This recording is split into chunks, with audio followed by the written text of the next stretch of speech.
warm welcome to our Question Hour show, where we bring you important unstarred questions asked by the members of the upper house during the 250th session of the Rajya Sabha and the response given by the government.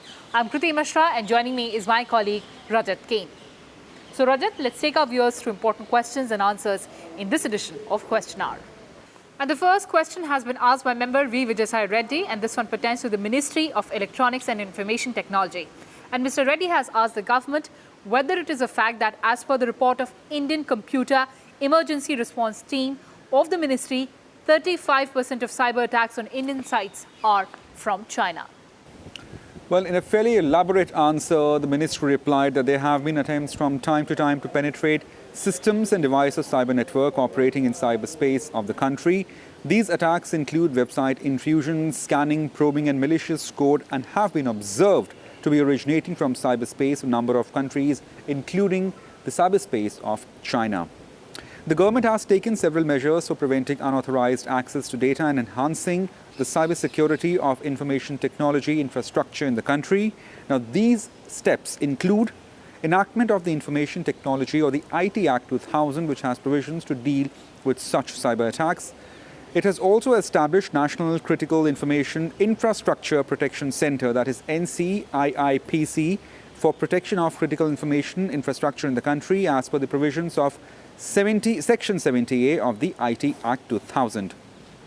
The Indian Computer Emergency Response Team, that is CRTIN, CERT-IN, issues alert and advisories regarding latest cyber threats, vulnerabilities and countermeasures to protect computers and networks on a regular basis. And lastly, the government has issued guidelines for Chief Information Security Officers regarding the key roles and responsibilities for securing applications, infrastructure and the compliance of these steps.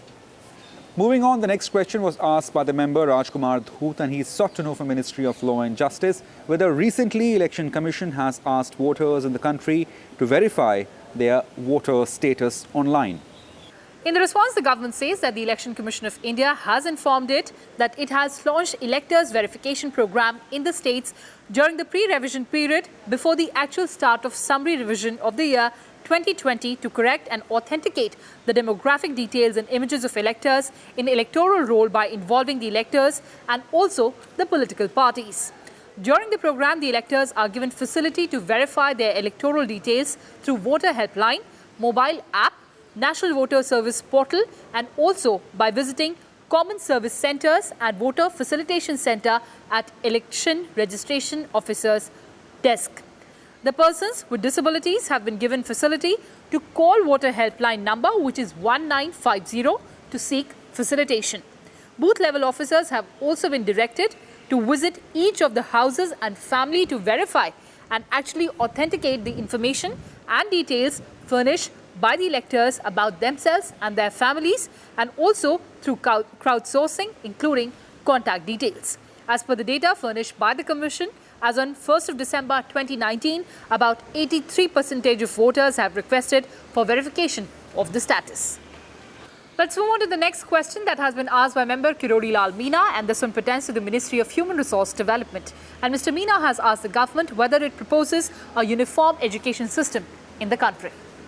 Well, the government replied saying that it is committed to provide equitable access to quality education in all sections of society, which is a continuous, ongoing process. Education is subject matter under concurrent list, and states are important partners in policy formulations and the implementation. The Committee for Draft National Education Policy under chairmanship of Dr. K. Kasturi Ranjan submitted its report to Ministry on 31st May 2019, which re-emphasizes the stated goals of ensuring equitable access to quality education across all levels and to all sections of the society. The draft NEP 2019, which was uploaded on Ministry's website and also at innovate.mygovernment.in platform, has received large number of suggestions and comments from all stakeholders, including Government of India's ministries and the state governments.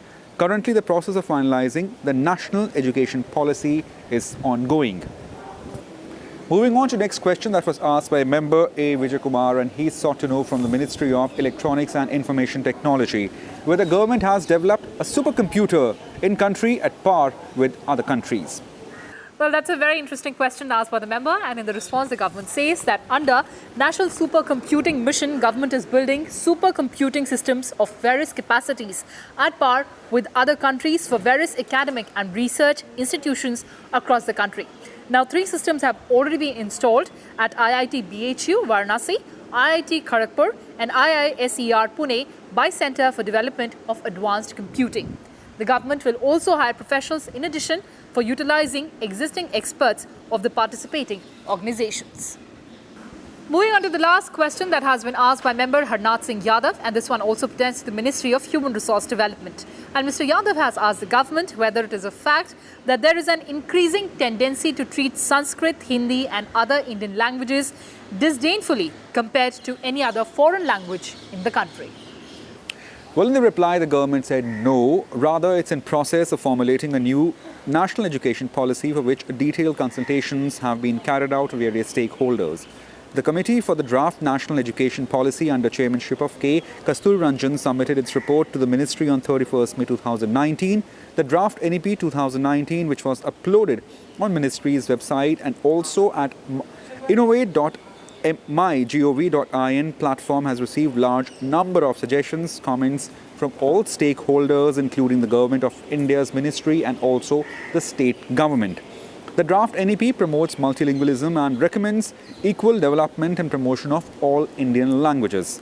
Currently, the ministry is in process of finalizing the national education policy. So, Rajat, these were the important questions and answers in this edition of Question Hour. But on the other side, we'll have Prashn Kal in Hindi with our colleagues Arvind Singh and Kriti Singh. Please don't go anywhere. Thank you for watching Question Hour.